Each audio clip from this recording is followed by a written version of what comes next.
Hare Krishna, dear devotees, welcome back to the daily readings of Srila Prabhupada's books, right here in Hythe, Kent, southeast England, just near the English Channel. We hope that you are all well and safe and are having a nice New Year's, although we think that every day is the next is the New Year, because every day is the first day of the rest of our life.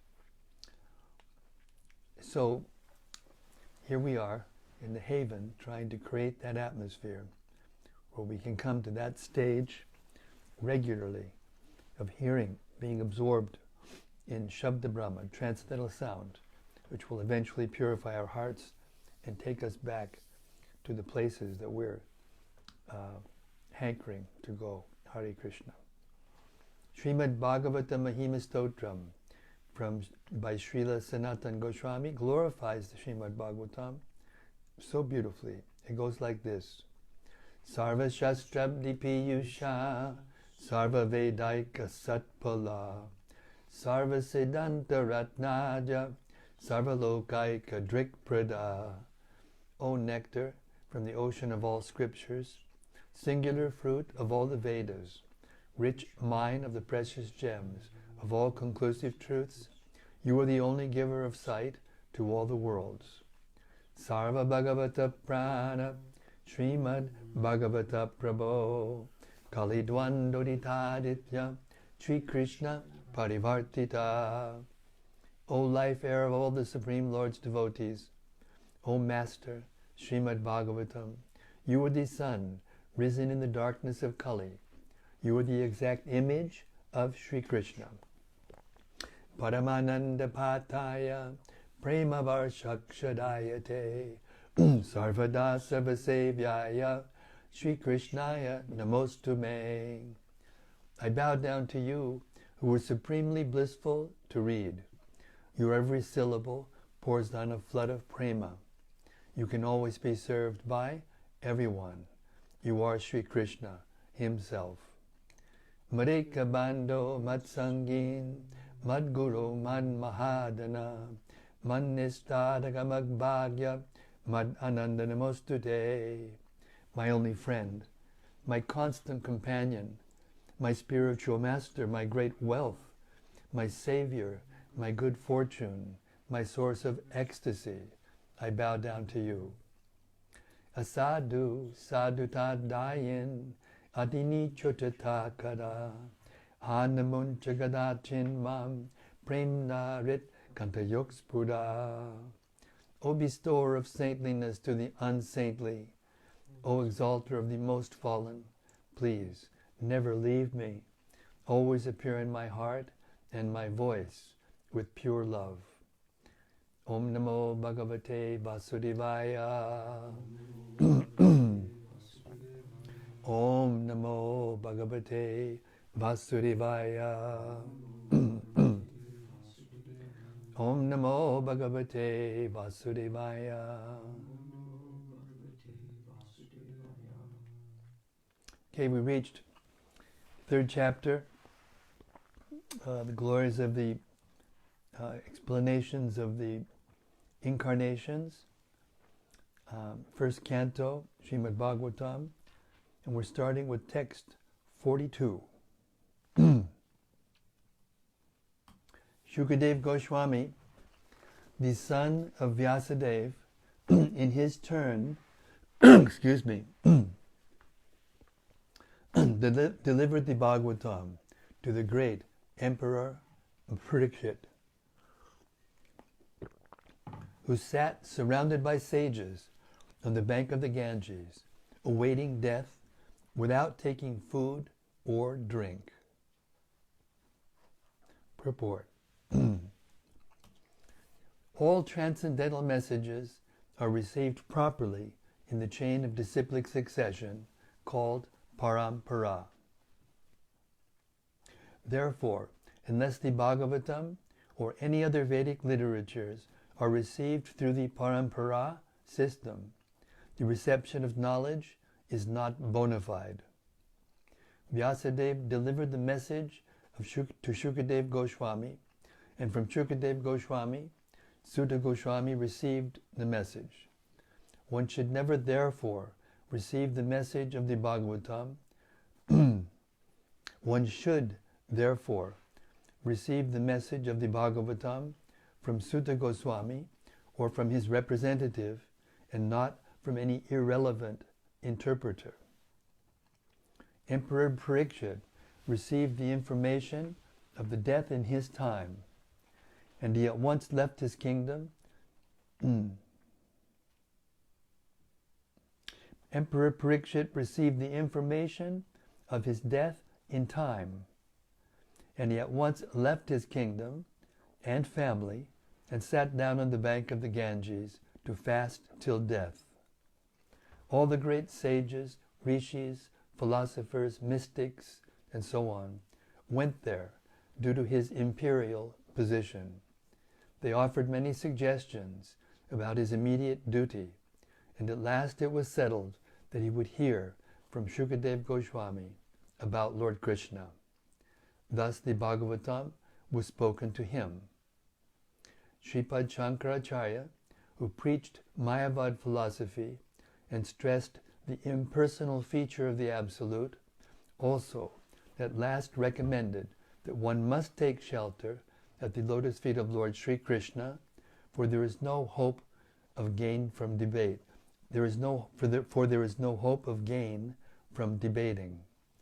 Indirectly, Sripad Shankaracharya admitted that what he had preached in the flowery grammatical interpretations of the Vedanta Sutra cannot help one at the time of death.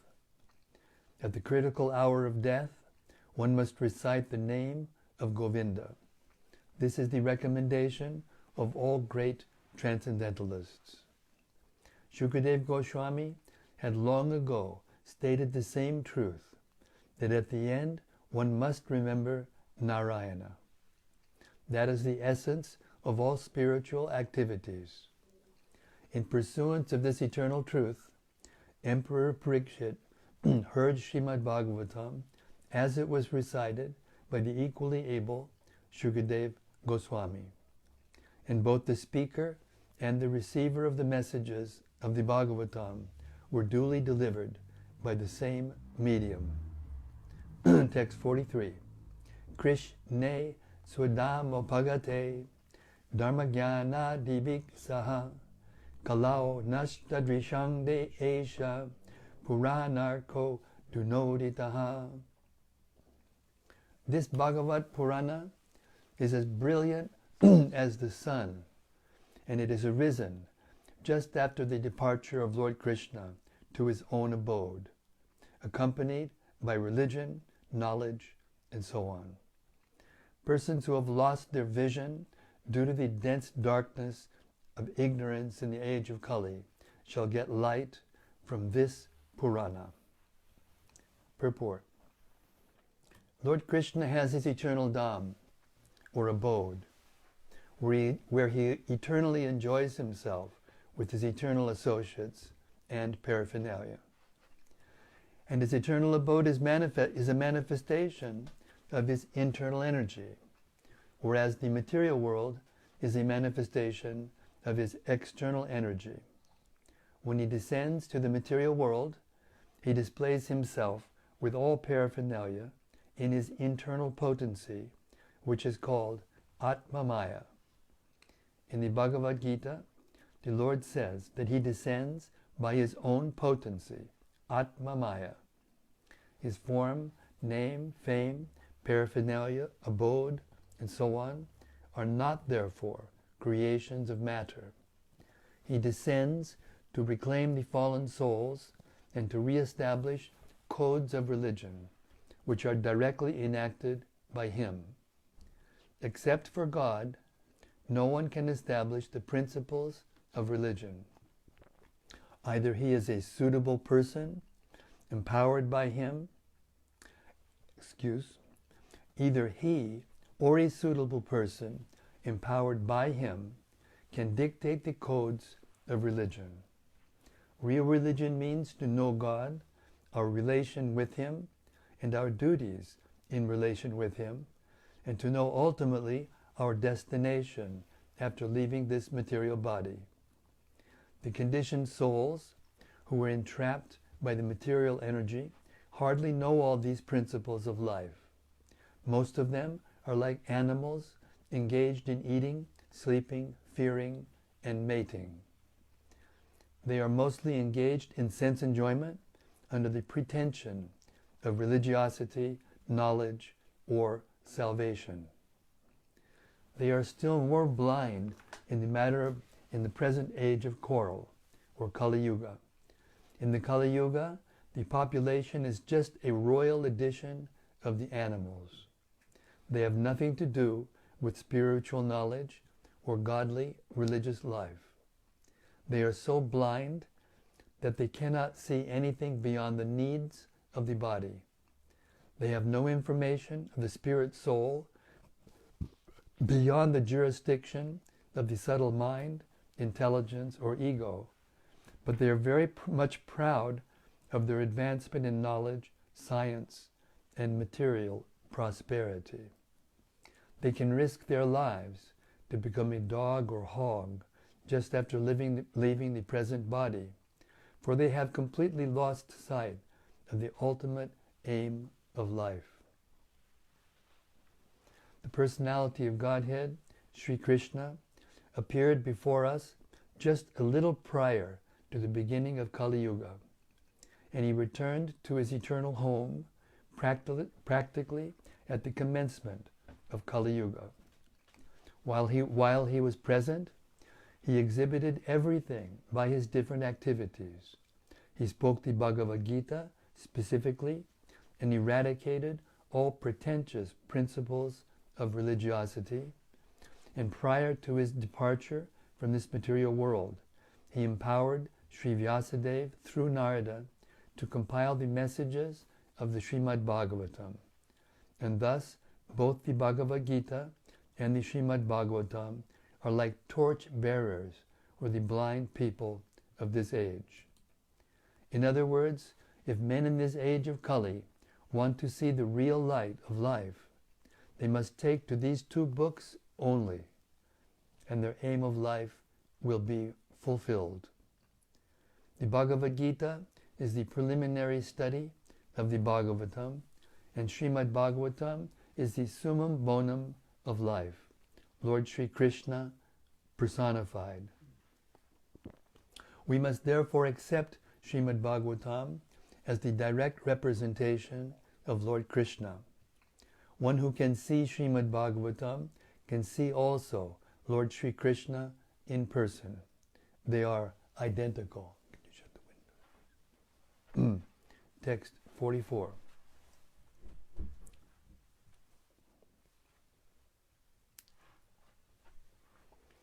O learned Brahmanas,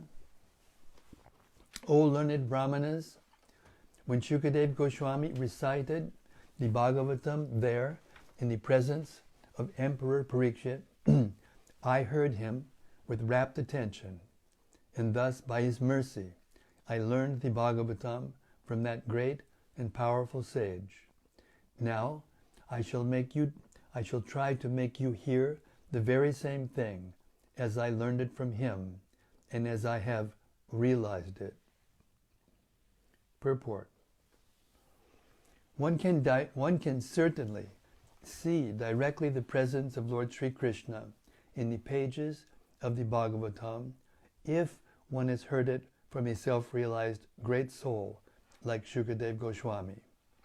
One cannot, however, learn the Bhagavatam from a bogus, hired reciter whose aim of life is to earn some money out of such recitation and employ the earning in sex indulgence. No one can learn Śrīmad-Bhāgavatam who is associated with persons engaged in sex life. That is the secret of learning the Bhagavatam. Nor can one learn the Bhagavatam from one who interprets the text by his mundane scholarship. One has to learn the Bhagavatam from the representative of Shukadeva Goswami and no one else, if one at all wants to see Lord Sri Kṛṣṇa in the pages. That is the process, and there is no alternative. Sutta Goswami is a bona fide representative of Shukadeva Goswami because he wants to present the very same message which he received from the great learned Brahmana. Shukadeva Goswami presented the Bhagavatam as he heard it from his great father, and so also Sutta Goswami is presenting the Bhagavatam as he heard it from Shukadeva Goswami. Simple hearing is not enough. One should realize the text with proper attention. The word nivishta means that Sutta Goswami drank the juice of the Bhagavatam through his ears. That is the real process of receiving the Bhagavatam. One should hear with rapt attention from the real person, and then he can at once realize the presence of Kṛṣṇa in every page. The secret of knowing the Bhagavatam is mentioned here. No one can give rapt attention who is not pure in mind. No one can be pure in mind who is not pure in action.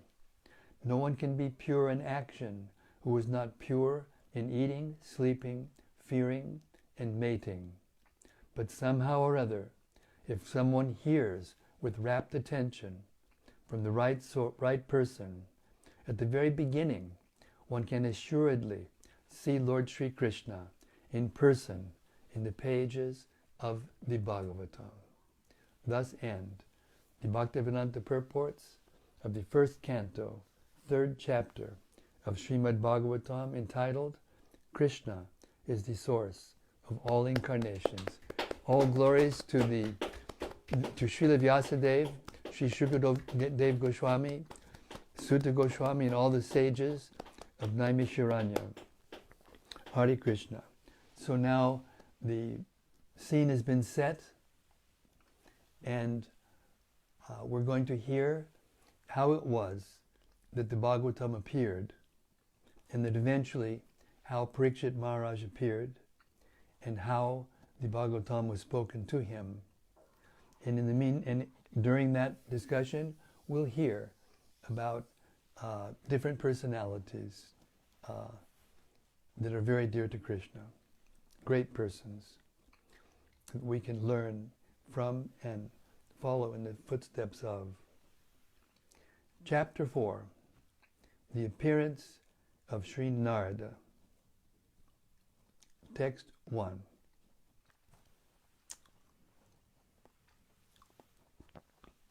Sri Vyasadeva said, on hearing Sutta Goswami speak thus, Shonaka Muni, who was the elderly, learned leader of all the rishis engaged in that prolonged sacrificial ceremony, congratulated Sutta Goswami by addressing him as follows. Purport. In a meeting of learned men, when there are congratulations or addresses for the speaker, the qualifications of the congratulator should be as follows. He must be the leader of the house and an elderly man. He must be vastly learned also. Sri Shonaka Rishi had all these qualifications, and thus he stood up to congratulate Sri Sutta Goswami when he expressed his desire to present Śrīmad-Bhāgavatam exactly as he heard it from Shukadeva Goswami, and also realized it personally. Personal realization does not mean that one should, out of vanity, attempt to show one's own learning by trying to surpass the previous acharya. One must have full confidence in the previous acharya, and at the same time, one must realize the subject matter so nicely that he can present the matter for the particular circumstances in a suitable manner. The original purpose of the text must be maintained. No obscure meaning should be screwed out of it, yet it should be presented in an interesting manner for the understanding of the audience. This is called realization. The leader of the assembly, Shonaka, could estimate the value of the speaker Sri Sutta Goswami simply by his uttering yataditam and yata mati in the previous verse. And therefore Shonaka was very glad to congratulate him in ecstasy. No learned man should be willing to hear a person who does not represent the original Acharya. So the speaker and the audience were bona fide in this meeting where the Bhagavatam was being recited for the second time. That should be the standard of recitation of the Bhagavatam, so that its real purpose can be served and Lord Krishna can be realized without difficulty.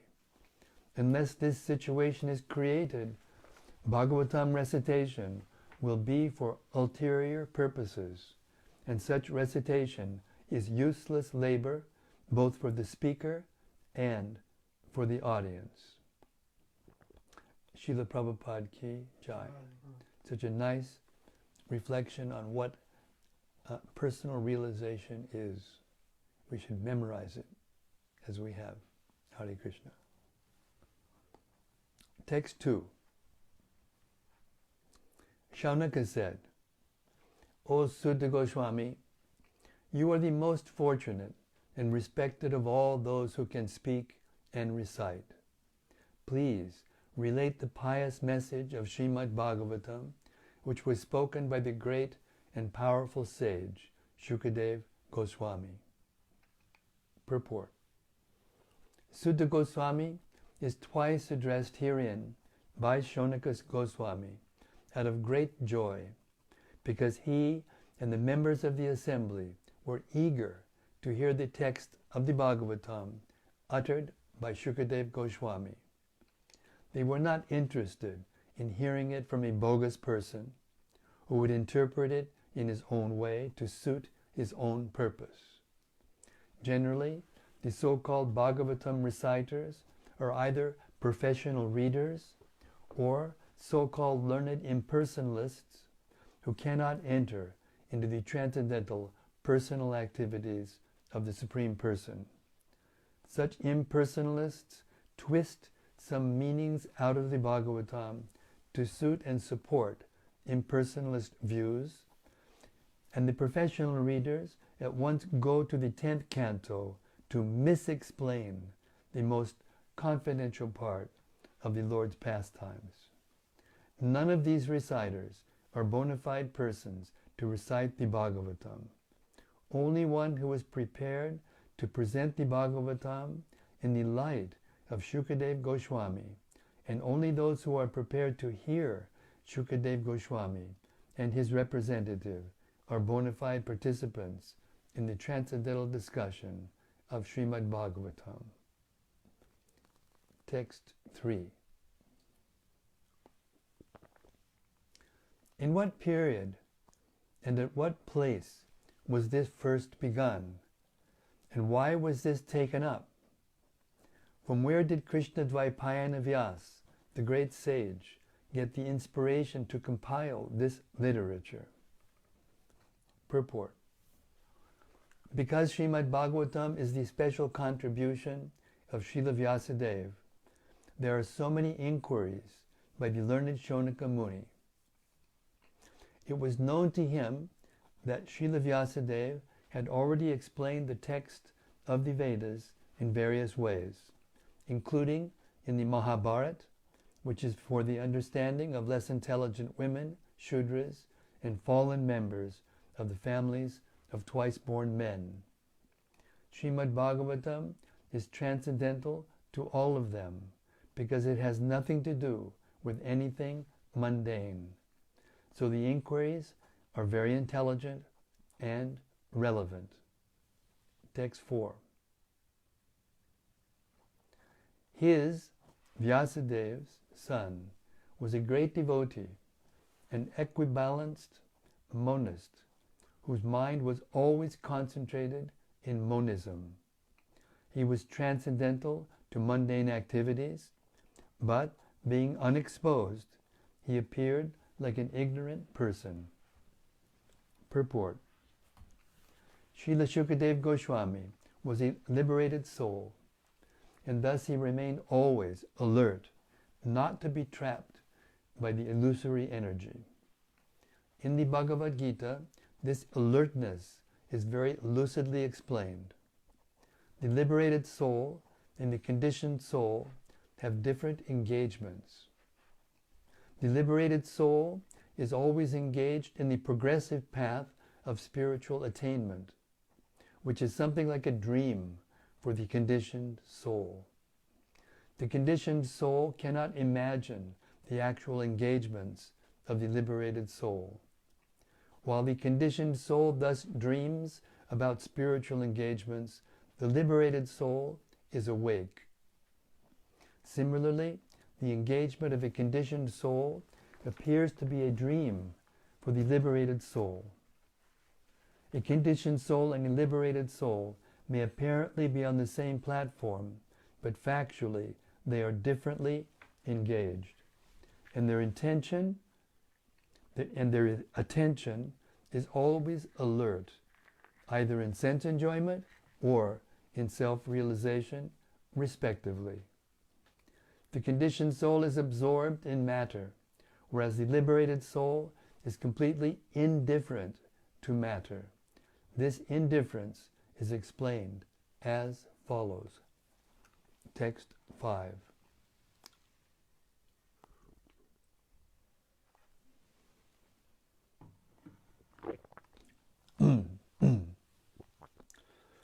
While Srila Vyasadeva was following his son, beautiful young damsels who were bathing naked covered their bodies with cloth, although Sri Vyasadeva himself was not naked.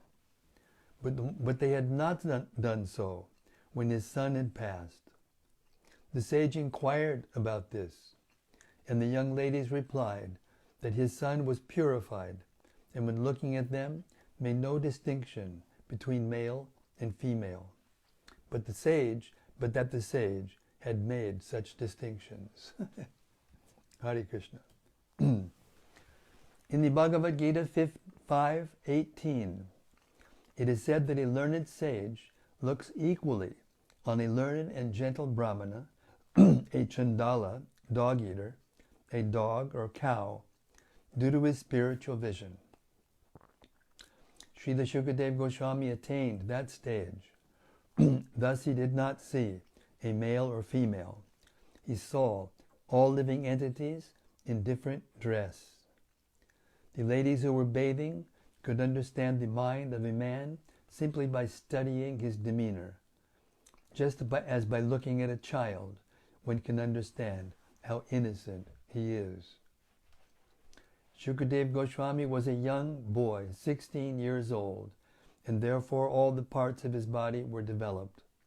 He was naked also, and so were the ladies, but because Shukadeva Goswami was transcendental to sex relations, the way he looked at them was very innocent and had nothing to do with worldly affairs. The ladies, by their special qualifications, could sense this at once, and therefore they were not very concerned about him. But when his father passed, the ladies quickly dressed.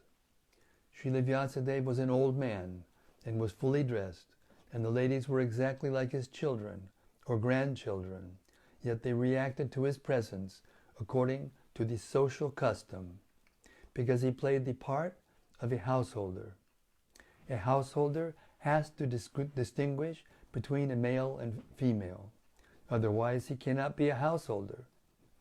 One should therefore attempt to know the distinction between body and soul, without any distinction between male and female.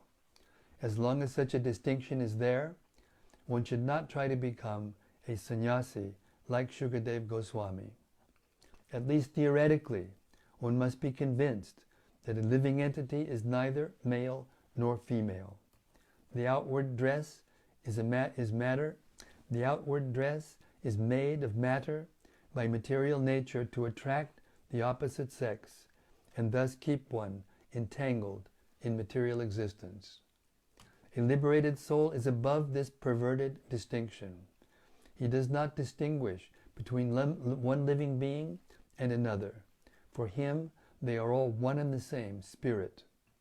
The perfection of this spiritual vision is the liberated stage, and Srila Shukadeva Goswami attained that stage.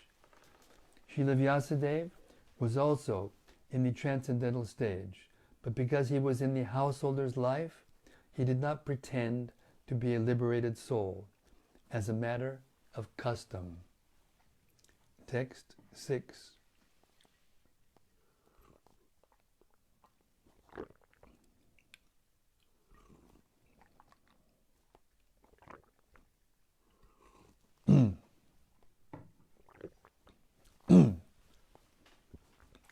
How was he, Srila Shukadeva, the son of Vyas, recognized by the citizens when he entered the city of Hastinapur, now Delhi, after wandering in the provinces of Kuru and Jangala, appearing like a madman, dumb and retarded?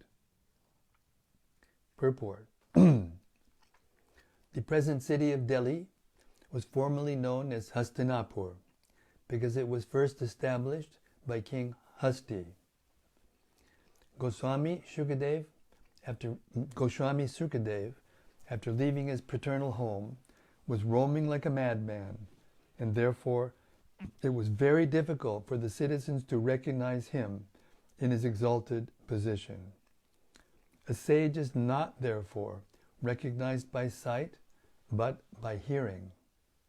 One should approach a sadhu or great sage not to see, but to hear him. If one is not prepared to hear the words of a sadhu, there is no profit. Shukadeva Goswami was a sadhu who could speak on the transcendental activities of the Lord. He did not satisfy the whims of ordinary citizens. He was recognized when he spoke on the subject of the Bhagavatam, and he never attempted jugglery like a magician. Outwardly, he appeared to be a retarded, dumb madman, but in fact, he was the most elevated, transcendental personality. Text 7. How did it so happen that King Parikshit met this great sage, making it possible for this great transcendental essence of the Vedas, Bhagavatam, to be sung to him? Purport. Śrīmad-Bhāgavatam is stated here to be the essence of the Vedas. It is not an imaginary story, as it is sometimes considered by unauthorized men. It is also called Shuka Sangita, or the Vedic hymn spoken by Sri Shukadeva Goswami, the great liberated sage. Text 8. He, Shukadeva Goswami, was accustomed to staying at the door of a householder only long enough for a cow to be milked, and he did this just to sanctify the residence. Purport. Shukadeva Goswami met Emperor Parikshit and explained the text of Śrīmad-Bhāgavatam. He was not accustomed to staying at any householder's residence for more than half an hour at the time of milking the cow, and he would just take alms from the fortunate householder. That was to sanctify the residence by his auspicious presence. Therefore, Shukadeva Goswami is an ideal preacher established in the transcendental position. From his activities, those who are in the renounced order of life and dedicated to the mission of preaching the message of Godhead should learn that they have no business with householders save and except to enlighten them in transcendental knowledge. Such asking for alms from the householder should be for the purpose of sanctifying his home. One who is in the renounced order of life should not be allured by the glamour of the householder's worldly possessions and thus become subservient to worldly men. For one who is in the renounced order of life, this is much more dangerous than drinking poison and committing suicide. Text 10. It is said that Maharaj Parikshit was a great first-class devotee of the Lord, and that his birth and activities are wonderful. Please tell us about him. Purport. The birth of Maharaj Parikshit is wonderful because in the womb of his mother he was protected by the personality of Godhead, Sri Kṛṣṇa.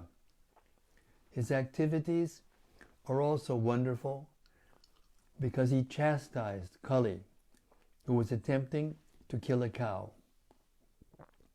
To kill cows means to end human civilization. He wanted to protect the cow from being killed by the great representative of sin. His death is also wonderful because he got previous notice of his death, which is wonderful for any mortal being. And thus he prepared himself for passing away by sitting down on the bank of the Ganges and hearing the transcendental activities of the Lord. During all the days he heard the Bhagavatam, he did not take food or drink, nor did he sleep a moment. So everything about him is wonderful, and his activities are worth hearing attentively. The eagerness is expressed herein to hear about him in detail. Text 10. He was a great emperor and possessed all the opulences of his acquired kingdom. He was so exalted that he was increasing the prestige of the Pandu dynasty. Why did he give up everything to sit down on the bank of the Ganges and fast until death? Purport. Maharaj Parikshit was the emperor of the world and all the seas and oceans, and he did not have to take the trouble to acquire such a kingdom by his own effort. He inherited it from his grandfathers, Maharaj Yudhishthir and his brothers. Besides that, he was doing well in the administration and was worthy of the good names of his forefathers. Consequently, there was nothing undesirable in his opulence and administration. Then why should he give up all these favorable circumstances and sit down on the bank of the Ganges, fasting until death? This is astonishing, and therefore all were eager to know the cause.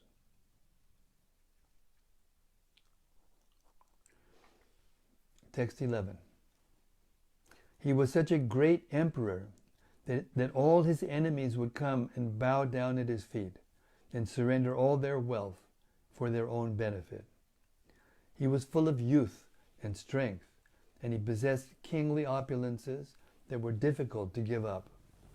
Why did he want to give up everything, including his life? Purport. There was nothing undesirable in his life. He was quite a young man and could enjoy life with power and opulence. So there was no question of retiring from active life. There was no difficulty in collecting the state taxes because he was so powerful and chivalrous that even his enemies would come to him and bow down at his feet and surrender all wealth for their own benefit. Maharaj Parikshit was a pious king.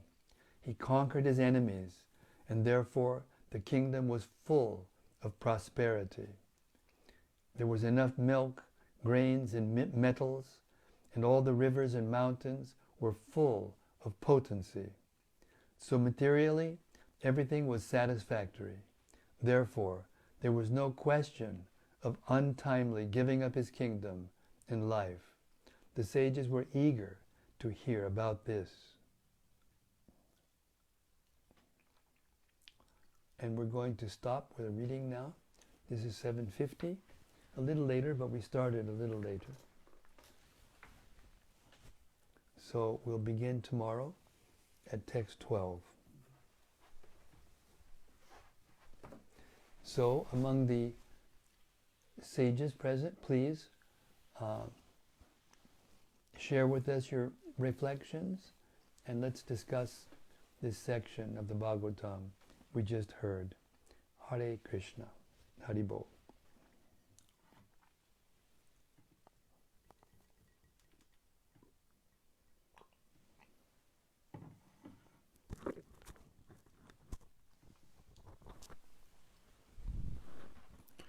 First is from Gopakanya Devi Dasi.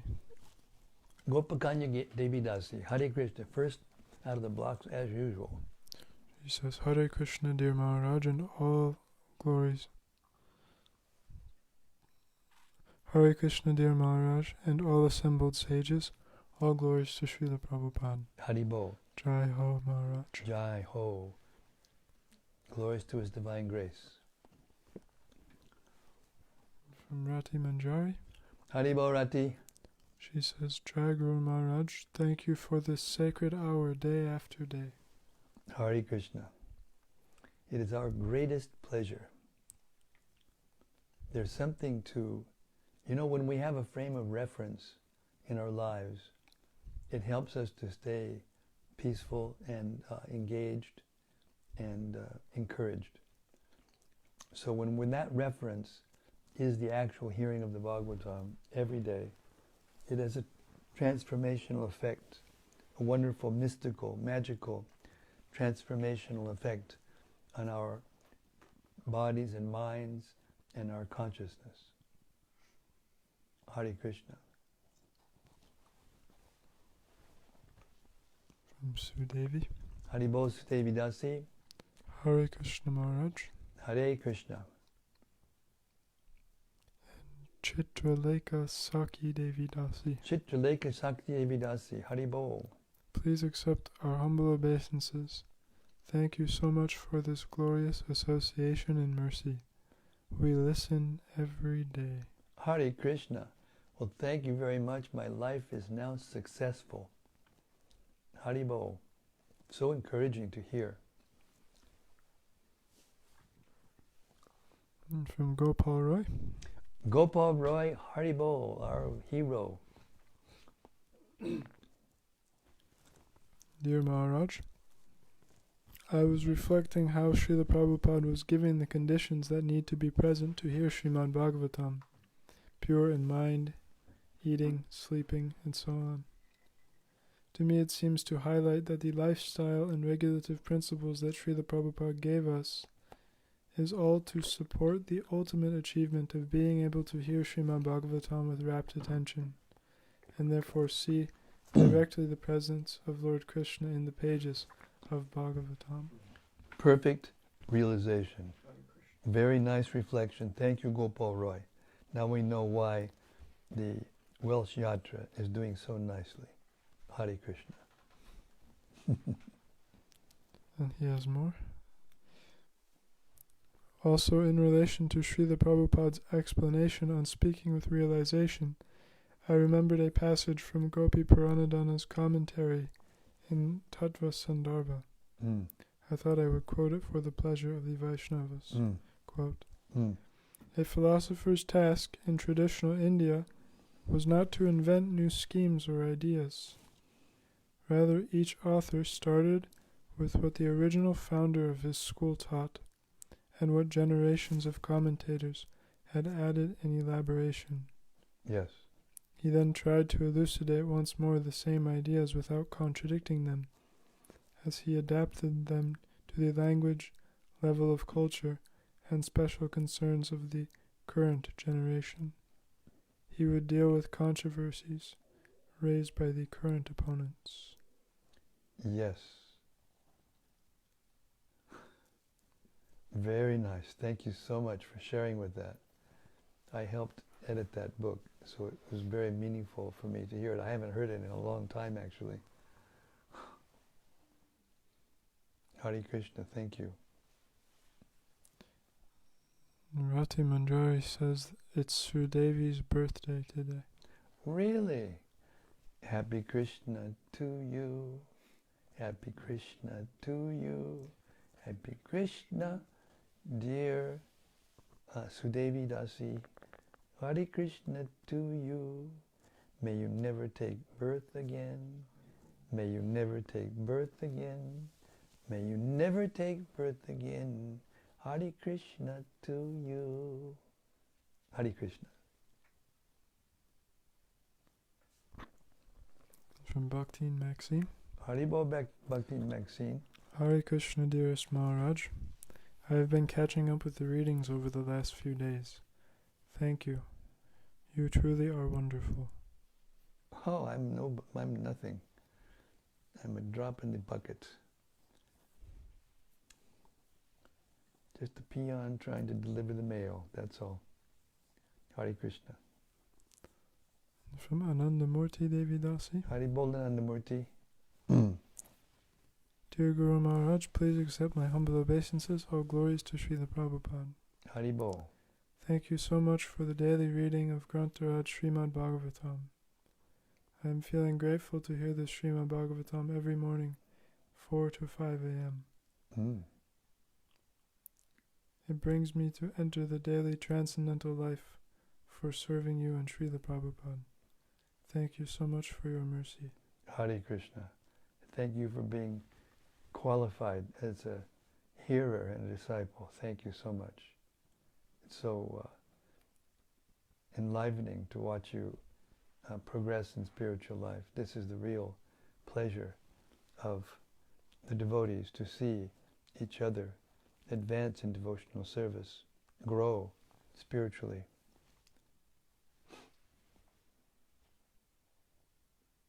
Nothing makes us happier than to see that. Hare Krishna. Thank you.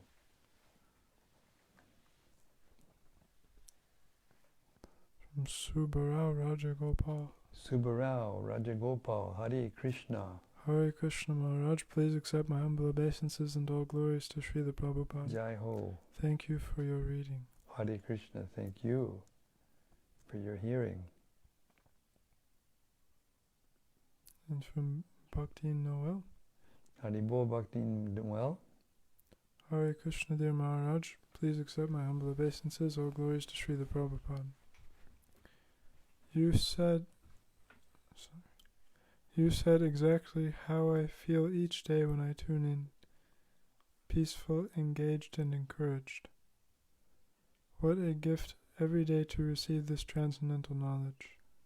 I am eternally grateful for these readings and the association of the assembled devotees. Hare Krishna.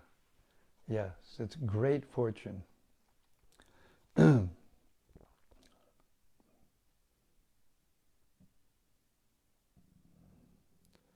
from Daitari Haridas. On that point, something stood out to me during this reading, and that was that even Shankaracharya told his followers that at the end of the day, juggling words, speculating, will not get you anywhere at the time of death.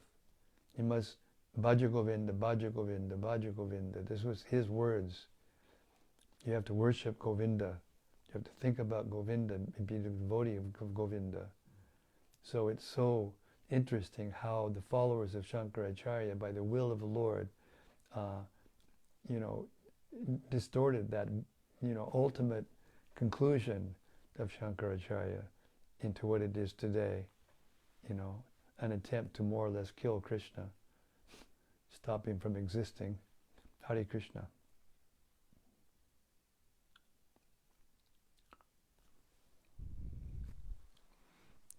Rati Manjari commented, sweet. Hare Krishna. Thank you. And from Daitari Hari. Yes, Daitari Hari. He says, Hare Krishna Maharaj, thanks for tonight's reading. On the point we heard at the end of the purport of the last verse in chapter 3 about the qualification to hear the Bhagavatam, that one must be pure in eating, sleeping, mating, and defending. I really love hearing from you, but feel a deep sense of regret at my inability to be attentive. This inability to be attentive has always caused me to fail in life, materially, and come up short spiritually. Would it be beneficial for me to separately, scrutinizingly study in detail the mode of goodness and apply it to my life alongside hearing these books? That's what's in the books. What do you mean alongside hearing these books? That's what's in the books. I mean, if you have a hard time controlling your mind, then you will have a harder time controlling your mind by sitting with the book and just taking it through your eyes and trying to study it systematically and memorize everything and write it down. You will get much more benefit and much easier to control the mind by hearing. If you just, I'll give you an example. Prabhupada always used this example. When I'm speaking to someone who I care about, and they speak into my ear, I want to hear them. Therefore, my mind becomes peaceful or controlled immediately. Otherwise, every time they'd speak, I'd say, "What? What did you say? What was that again?" Some people do that, but when you're really attentive and you care, the mind is automatically controlled by the process of hearing. So you don't have to go to the process of, academic study in order to get the Bhagavatam, in order to, focus your mind on the Bhagavatam. You just have to learn the art of focusing your mind on the sound without changing it. And where do you get this? You get it by attentively chanting your rounds of Hare Krishna. The more you can focus just on the sound. I mean, devotees ask Prabhupada so many times, so many questions about what to think about when you chant Hare Krishna. So many times. And he would always say the same thing. Just concentrate on hearing the sound. Because by doing that, your heart will become purified, your mind will become purified, and you will want to hear more and more. You may not be able to control your mind completely at every moment, and you shouldn't have a false expectation that you're going to be able to control your mind at every second, and if it deviates from 1 second, that means you've fallen and all of that.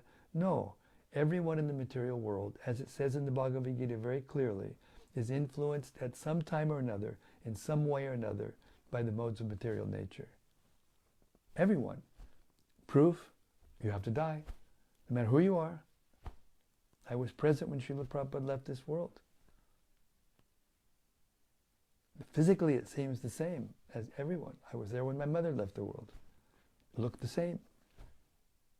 But Prabhupada was fixed.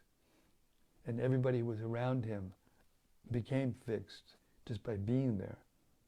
So, I don't think it's a good idea to go separately from hearing the Bhagavatam like this in the association of devotees and try to study separately in a way to be able to control your mind, because that process of trying to control the mind is more difficult, it's more troublesome than just sitting and relishing. We heard it from Shukadev, from Sutta Goswami or Shukadev, that the sages were just eager to hear. They were eager to know. So by your statement, you are eager to control your mind. You are eager to hear and to know and to learn. So I'm telling you, there's no better way to do this than to repeatedly hear the whole Gita, follow through, the whole Bhagavatam, the whole Chaitanya Charitamrita, and then go back to the beginning and do the same thing. If you do this for 30, 40, 50 years, you will be so much better situated than if you try to go off separately and study in your own way. That just is a friendly, well, maybe more than friendly, it's advice from your uncle, Uncle Bharati. Hare Krishna. This is he has more to comment. He said the main point that really... Who is this? Daitya. Hari Hari. The main point that really hit me was that to read the books isn't enough. The main thing is to hear with rapt attention. We can't hear with rapt attention if we're still affected by ignorance, it seems. No, it says you can't hear with rapt attention until your mind is pure and your senses are pure. So Prabhupada gave us the process for doing that. You don't have to manufacture anything. You don't have to do anything special. You just have to follow the regulator principles strictly. And even when your mind and senses scream out sometimes for material sense gratification, you have to learn the art of withdrawing the mind and bringing it back under the control of the self, which is what you really want. So the repeated hearing, the repeated chanting of the rounds, the constant following of the regulator principles, even when the senses sometimes become bewildered or agitated or distracted, the practice, it's a matter of practice. You have to practice doing this every day. And when you do that, you will come out of the labyrinth of speculation and come to the simple art of hearing or drinking the nectar that is actually contained in Shabda Brahma, in transcendental sound. It is the most powerful thing. The Bhagavatam, the sound of the Bhagavatam is not different than Kṛṣṇa. The sound of the holy name of Kṛṣṇa is not different than Kṛṣṇa. Prabhupada gave us the perfect formula. In the morning you rise and clean yourself, attend Mangalarti, chant Hare Krishna, read the books, take Krishna Prasadam, and then work during the day trying to spread this nectar, spread this Krishna consciousness. This is the process, and there's no more powerful thing to do. The process works for those who work for the process. So force yourself to work harder at the process.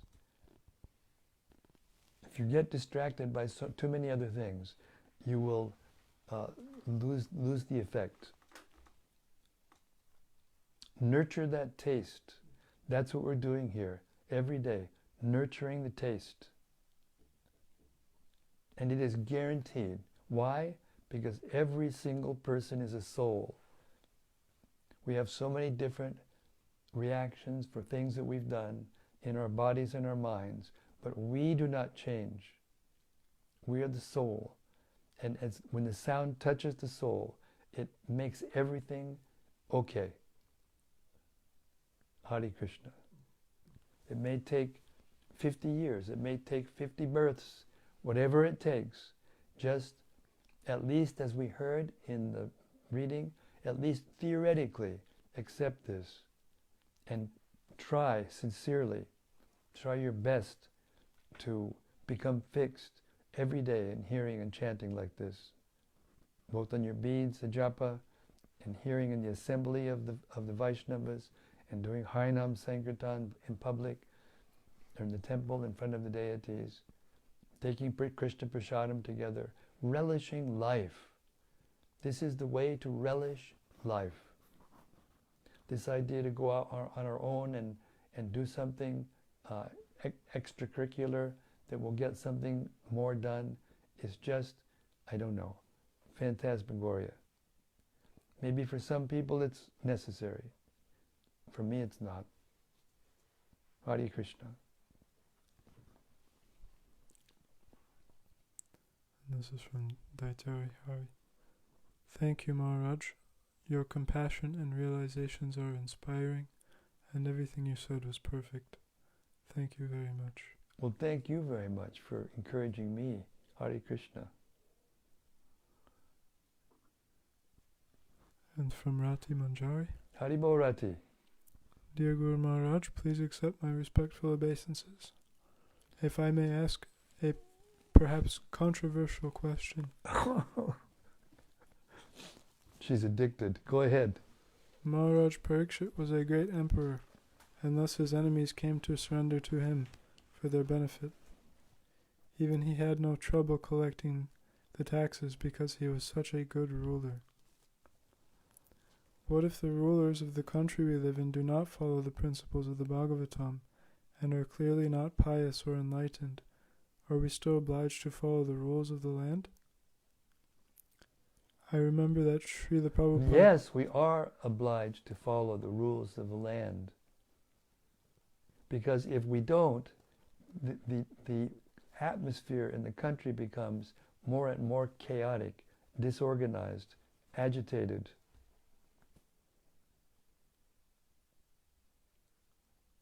Even it's a shadow of reality. There has to be some organization. There has to be some structure. And when we're in a structure, it's just like a child. If you don't discipline the child, he becomes unruly and unhappy. But when he's disciplined and is taught to be regulated and taught to be clean and taught to be, gentlemanly in behavior, then he's eternally indebted. Now we got a whole society that has a philosophy that you shouldn't discipline children. You should let them figure it out for themselves in many cases. So I would say that Prabhupada used to say this regularly. When in Rome, do as the Romans. Don't try to do in each country something different. Do the Krishna consciousness within the, cultural. You don't have to change the culture in order to be Krishna conscious. That doesn't mean that we follow them submissively down the road to hell. Doesn't mean that we have to be engaged in, consistent, eternal, unerring sense gratification. But when we go from one place to another, there's organization done by the government to help us get from one place to another, to get food and all these things. It may not be ideal. It would be better if we were living on a patch of land and growing our own food and with a cow.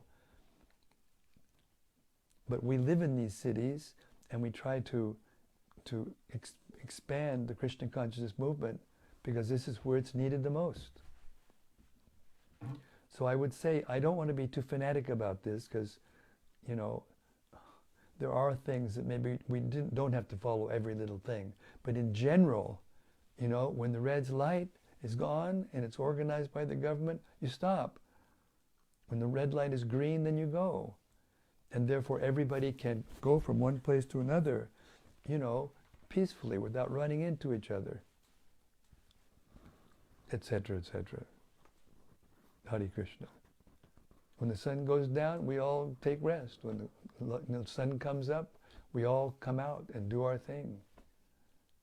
It's the same in every country. It's the same everywhere. We should be happy that we're not in a kind of an autocratic, situation where they're, forcing people, to do things. We live in the free countries, democratic countries. It's superior. The democratic countries are superior to the communistic countries because the people are not actually very free. But they have to follow. Everyone has to follow. Otherwise you become criminal.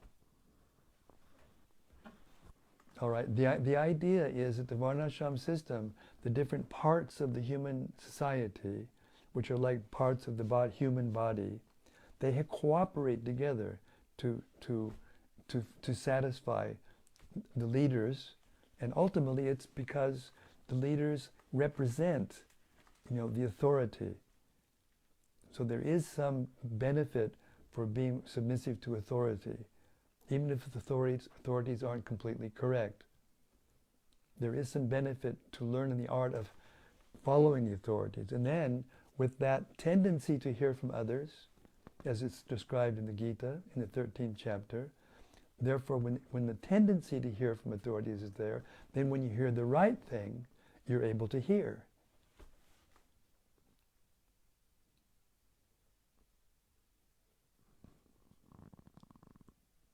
Hare Krishna. The hand is a part of the body, but if the hand tries to eat the food on its own, it's not that's not the nature, that's not the law, it's not natural. It has to put in food in the mouth. So the citizens, should be good citizens, all of us, in every country. And there are different little rules and idiosyncrasies and differences in different places. And the ideal should be we have a queen in here. In the UK, there is some kind of semblance, almost, and I think there's a queen also in Netherlands, I think. I may be wrong about that. But there's some semblance of order. So if we try to just rebel against, the government, and everybody does that, then you have anarchy. There always has to be a leader for any organization, in the family, in the business, in the country. Always. Ideally, they should be Krishna conscious, but there has to be some order in order for us to be able to... Prabhupada was happy when he came to the West and the Westerners came to him, and there was a free atmosphere in America that allowed him to do the things that he couldn't do in India, because there was too much, lack of support.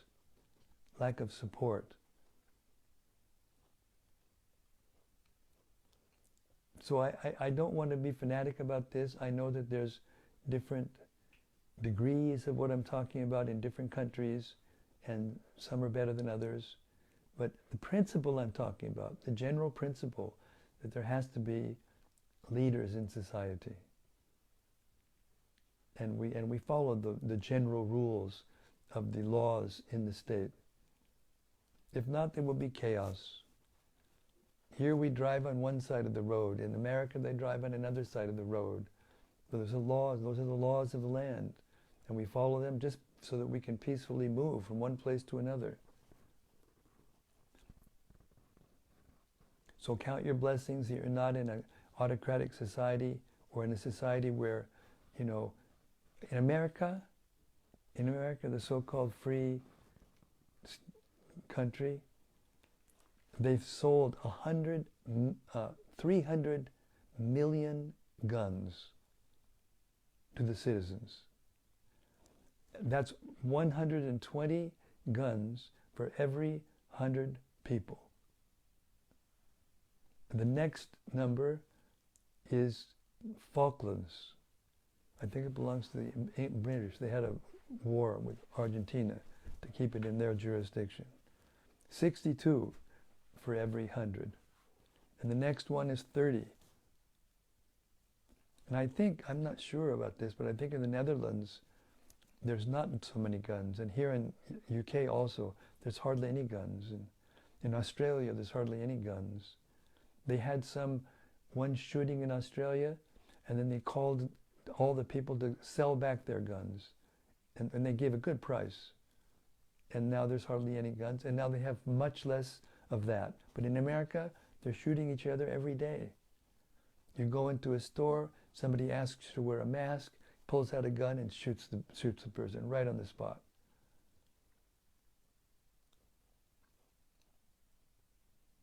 And on it goes. And the Kali Yuga will go on like that, as long as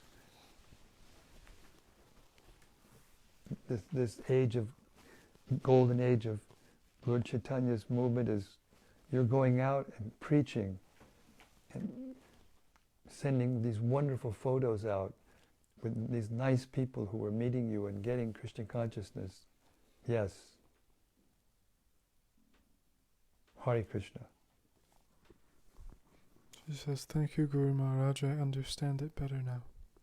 Hare Krishna. Currently we have a king, Willem Alexander. Willem Alexander. Please, I see. Please bless him.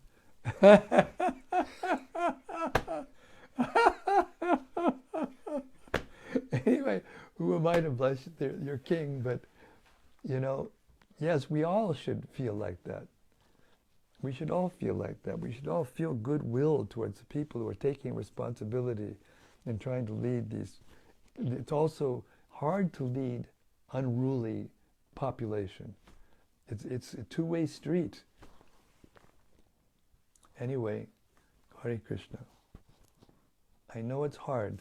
Prabhupada knew it was hard. Chaitanya Mahaprabhu knew it was hard. But Chaitanya Mahaprabhu came and gave us the holy name of Krishna, which is normally only people who are only pure are capable of chanting Hare Krishna. The normal system before the Kali Yuga was that the person would do the Yuga Dharma until they were pure, and then they could chant Hare Krishna. Hare Krishna has always been there eternally. But now we're being given the... Lord Chaitanya turned that upside down. Now you get the highest thing to be able to purify yourself so that you can come to this stage of love of Krishna and get it immediately if we want, if we're eager enough.